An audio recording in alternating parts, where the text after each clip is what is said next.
Olá, bem-vindo! E acabaram as eleições municipais com algumas leituras importantes para entender a direção do eleitorado do país. Você tem um minuto? Vem que eu te conto. Tivemos uma disputa muito acirrada em Fortaleza, no Ceará, que é um reduto tradicionalmente petista. André Fernandes, candidato de Bolsonaro, quase fez um milagre, mas terminou derrotado por apenas 11 mil votos num pleito de 1,5 milhão de eleitores que escolheram um lado. É um número impactante dada a cidade em que ocorreu e isso mostra o desgaste da imagem do consórcio do PT com o STF. Mas a direita tem muito a comemorar em nível nacional, tendo feito 2.673 prefeitos, 4 vezes mais do que a esquerda e consolidando a sua força. Por outro lado, quem também cresceu muito foi o eleitorado de centro, composto por inúmeros partidos e liderado principalmente pelo PSD do Gilberto Kassab. Mas há alguns alarmes importantes que a gente precisa nomear aqui. E mesmo levando em consideração que a máquina pública potencializa o dinheiro e com ele as campanhas eleitorais do partido à frente do poder, o PT cresceu quase 50% em relação a 2020, voltando ao número de prefeitos que fez em 2016, que foi o ano do impeachment, e conquistou 6 prefeituras entre as 103 maiores cidades do país. Fazendo uma leitura mais localizada, preocupa muito o crescimento do partido no Nordeste, em que praticamente dobrou o número de prefeituras petistas. Numa cidade do Ceará, por exemplo, o prefeito, vice e todos os vereadores eram petistas. Em São Paulo, por exemplo, 40% das pessoas que votaram aceitaram votar no candidato do Lula, mesmo ele sendo o Guilherme Boulos. Então isso é um dado preocupante. Isso mostra que a direita tem o que comemorar, mas precisa estudar alguns pontos, principalmente se ela tiver ambições nacionais. Mas o Brasil também elegeu 6 prefeitos negros entre as capitais. Olha a foto deles aí. Parabéns, eleitores. E concluída a eleição, o TCU encontra um superfaturamento de 733% nos contratos de publicidade que contam com orçamento recorde. O valor dos contratos vencedores de licitação eram alterados para contratos mais robustos em até 8 vezes com justificativas genéricas, e já sem a necessidade de uma outra licitação, e isso chamou a atenção dos auditores. E a SECOM encomendou uma nova campanha para tentar melhorar a avaliação do governo num claro uso da máquina pública para fins partidários. A Coreia do Norte enviou soldados para ajudar a Rússia com as pesadas baixas que ela tem sofrido na sua invasão à Ucrânia. Em troca, Moscou concordou em enviar tecnologia nuclear ao pequeno país. Tem de mal mandar isso para um ditador totalitarista que reiteradamente ameaça o Ocidente e a maior produtora do mundo de nanochips, não é mesmo? Gilmar Mendes resolveu anular todas as condenações de José Dirceu, tornando-o novamente um ficha limpa. O José Dirceu, que é um estrategista de guerrilha do partido PT, inclusive estudou em Cuba sobre isso, já disse a frase: aí nós vamos tomar o poder, que é diferente de ganhar uma eleição. E ele disse isso um pouco antes da Corte Suprema começar uma investida contra a Constituição, contra a direita, e isso criou milhares de presos políticos. Inclusive, tivemos mais 14 condenados entre os que não concordaram se assumir culpados por abolir violentamente o Estado Democrático de Direito, com estilingue e bola de gude. E Arthur Lira, que vinha permitindo que caminhasse a PL de anistia a estes presos políticos, resolveu manobrar e criar uma nova comissão, que ele vai nomear ainda, o que na prática reinicia o processo da aprovação dessa matéria. Isso porque estamos prestes a ter eleições para presidente da casa, e a matéria é uma moeda de troca para cooptar os votos da direita, que está muito interessada nisso, por motivos óbvios. Enquanto isso, seguem sofrendo as famílias daqueles que ousaram questionar a junta que afronta a nossa Constituição. E falando na ditadura brasileira, Flávio Dino proibiu a circulação essa semana de livros jurídicos que consideram misóginos ou homofóbicos, classificações de homossexualismo como uma anomalia sexual, associação técnica entre o volume de infecções por HIV e a homossexualidade, e declarações desagradáveis, mas não ilegais, como trechos históricos definidos como, abre aspas, mulheres mais lindas e gostosas seriam de uso exclusivo de certos homens, fecha aspas, foram usadas como justificativa para proibir esses livros. O que chama atenção nesse caso é o fato de que a Constituição proíbe a censura e que a decisão foi monocrática, e que não concordar com a forma ou o teor que algo é dito não torna isso crime. Isso num país democrático ou num Brasil que respeitava a Constituição, é claro. Inclusive, o deputado Gustavo Gayer tornou-se réu por difamação ao demonstrar que o Supremo prendeu Felipe Martins por uma falsificação de documento realizada por um delegado, que eu não vou citar para não ser alvo também, mas que mentiu dizendo que ele tinha viajado aos Estados Unidos quando essa viagem, na verdade, nunca aconteceu. Com isso, o STF segue perdendo credibilidade. Posta em números aponta que para 74% dos brasileiros o Supremo incentiva a corrupção.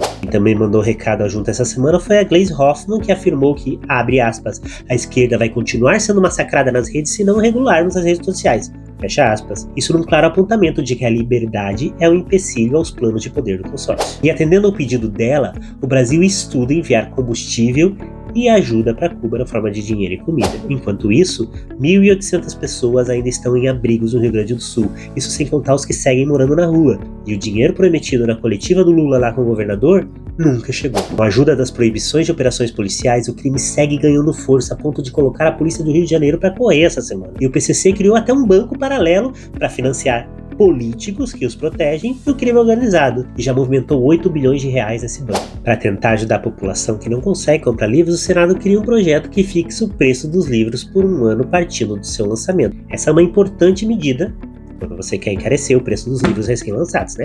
Mas o Senado aprovou um grande avanço, que é o Cadastro Nacional de Condenados por Pedofilia e Estupro.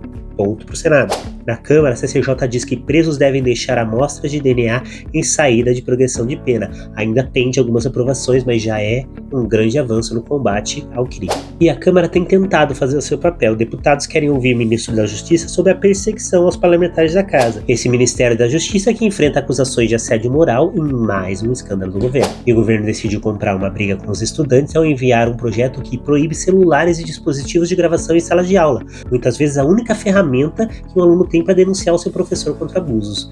E o projeto prevê inclusive a anulação de provas obtidas dessa forma. Mas é um ponto verdadeiramente positivo. A Câmara decidiu intervir no tema que a gente trouxe na semana passada sobre a taxação de medicamentos e aprovou a isenção desses, com voto contrário, é claro, dos parlamentares governistas. Já o ministro do Trabalho sugeriu que o povo coma chicora ao invés de alface quando o preço estiver muito caro, porque o povo teria o poder de tirar o dinheiro do mercado quando as coisas estiverem caras. Isso um governo que prometeu picanha para todo mundo. E mesmo com o presidente do BCE informando que a inflação deve estourar novamente o teto da meta, e mesmo com a retirada das carnes na conta do índice, Lula não vê motivos para rever os gastos públicos, até porque são eles que têm mantido a aparência da normalidade econômica, que tende a ruir quando acabarem as nossas reservas financeiras. E ainda sobre o tema que trouxemos na semana passada, o brasileiro segue pagando mais do que deveria na energia de Itaipu. Com problemas parecidos com o brasileiro, o México aprovou uma lei que institui mandato e eleição para juízes da Suprema Corte. Como resultado, 8 deles renunciaram ao cargo. Olha, seria legal no Brasil, né? E o Lula se filiou ao PL. A notícia que pegou alguns jornalistas de surpresa alguns meses atrás teve um desfecho curioso. Um adolescente de 13 anos fez essa travessura e entrou no sistema inviolável do TSE e cadastrou Lula no PL. A reforma tributária, Lula, que investe 78% do seu patrimônio em previdência privada para ele mesmo, pediu a remoção dos trechos que tratavam da criação de imposto sobre herança nessa modalidade. Ele, claro que ele foi atendido, porque no dele não. E com esse pouco cuidado, o dólar fechou a semana cotado a 5,87, com os investidores já por aqui. Não aguentam mais as declarações confusas do governo, as promessas não cumpridas e a economia cada vez mais degringolando, que o povo ainda não sentiu, mas as contas públicas já mostram. Na segurança pública, a estratégia é atrapalhar através da junta e de portarias o máximo possível o trabalho das polícias estaduais, a ponto do secretário de Segurança Pública de São Paulo afirmar que o governo federal quer doutrinar as polícias e atrapalhar para viabilizar um sonho antigo, que é criar uma guarda nacional aos moldes da Venezuela. O ministro da Justiça inclusive reafirmou que é hora de alterar a Constituição para tornar segurança competência da União. E com o domínio do Supremo e a federalização da segurança pública, o controle passa totalmente às mãos de quem comanda o Executivo. Inclusive, o Lula chamou os governadores para uma reunião que visa discutir uma proposta de federalização da segurança pública. 3 governadores se negaram a participar, mas o Flávio Dino, ministro do STF, que foi filiado ao PCdoB, foi a essa reunião e participou dela como se ele ainda fosse o ministro da Justiça. E uma lei como essa viabilizaria no Brasil cenas como essa. São imagens fortes.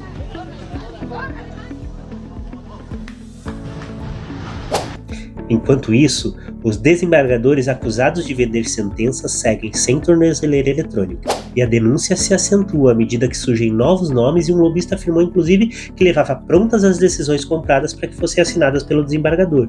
Isso talvez pelo mesmo motivo que iniciou o inquérito das fake news. Em 2019, a revista Veja publicou que a força-tarefa da Lava Jato tinha chegado a conexões com Gilmar Mendes, Dias Toffoli e as suas esposas. Um mês depois, ao assumir a presidência do Supremo, Toffoli abriu o inquérito das fake news que deu norte a todos esses inquéritos inconstitucionais que estão prendendo gente. E a história parece se repetir, porque agora que surge um nome do Supremo entre os envolvidos na venda de sentenças, o inquérito foi posto em sigilo, foi enviado ao Supremo e já tem direção direta do Dias Toffoli. A situação chegou a tal ponto que o Estadão publicou uma opinião essa semana afirmando, com alguma razão, que o Supremo legalizou a corrupção no Brasil. De fato é.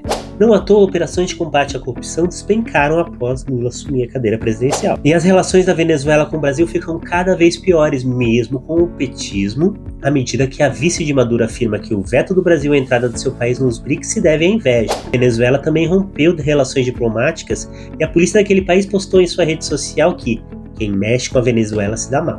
Isso em uma postagem com a bandeira brasileira atrás e a silhueta de Lula. Lula e Celso Amorim têm respondido com panos quentes, indicando algum motivo oculto para tamanha fidelidade aos seus detratores, não é verdade? Enquanto isso, na Argentina, o Milei demitiu a chanceler que, contra sua própria orientação, votou na ONU em nome da Argentina pela derrubada do embargo a Cuba. Os Estados Unidos chamam a atenção a disparidade e o posicionamento de cada empresa em relação à eleição que se encerra em 5/11. Numa atrapalhada, Biden chamou os apoiadores de Trump de lixo. Pegou muito mal e o candidato respondeu, dirigindo um caminhão de lixo até um comício e vestido com a roupa característica da profissão.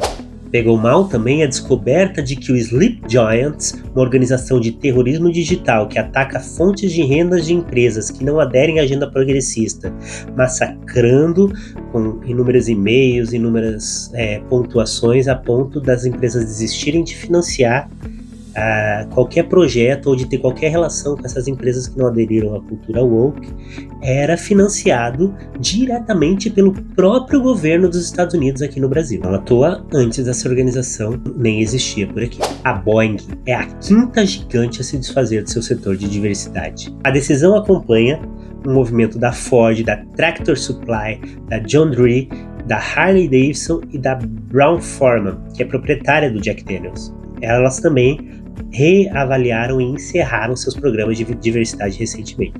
Já lá no Oriente Médio, a guerra está quente. O Hezbollah publicou uma foto de uma reunião de cúpula e minutos depois a sala foi atingida por um míssil israelense. Sobraram apenas 3 de toda essa foto. Mesmo assim, tiveram coragem de nomear um novo líder no Irã para o Hezbollah. Boa sorte para eles, os últimos 5 já eram. E a esquerda, sobre a bandeira da defesa da democracia, defende atitudes cada vez mais ditatoriais e é completamente contra a anistia dos presos políticos brasileiros. Saber o que acontece pode ser o diferencial para o lado da balança que a tua opinião vai pesar no resgate da nossa nação. Não deixa que a imprensa te engane com as suas opiniões. Você precisa se informar, precisa entender o que está acontecendo. Segue aqui que eu te ajudo.